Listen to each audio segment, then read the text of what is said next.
এই জায়গাটা আমার সবচেয়ে ফেভারিট জায়গা, এখানে আমি ছবি তুলি, ভিডিও করি।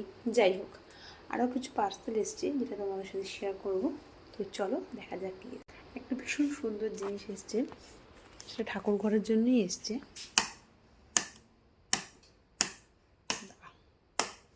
বেরিয়েছিলাম আমি, পার্সেলটা অলরেডি